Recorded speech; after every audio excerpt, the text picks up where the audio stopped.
Hi everyone, I thought I'd do a really quick video on modern portfolio theory, or MPT. So basically, this theory was first introduced by Harry Markowitz, and what he said was that every asset has a risk and return trade-off, right? So what we need is a good risk assessment. And he established that to be volatility. So more volatility means more risk, but it also means more payoff or more return.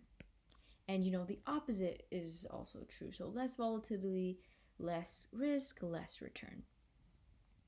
So he stated that assets move in correlated and uncorrelated ways. So what we need to look at is the correlation and covariance between assets. So this explanation can be summarized in a covariance matrix. Covariance matrix, I mean covariance A comma A, we can have covariance A comma B, and so on. And it's basically the time series covariances of each asset, right? And he said that while we could have an infinite combination of assets in our portfolio, there is, in fact, an efficient combination of assets which lies along a curve known as the efficient frontier. So how exactly is this curve calculated? Well, note that we have portfolio weights, right? So portfolio weights, we can have it as like a vector. So we can say weight 1, weight 2, weight 3, weight, whatever. And this is for each asset, right? So then what we will do is we will multiply this vector of weights by our covariance matrix that we had before. So covariance, I'm just making a matrix up right now.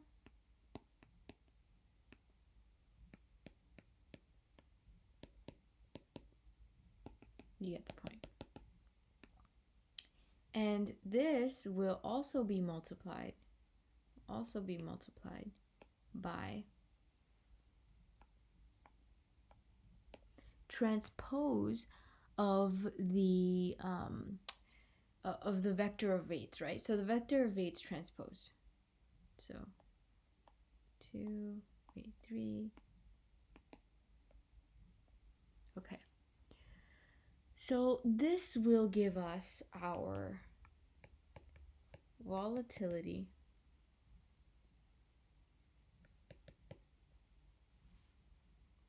squared.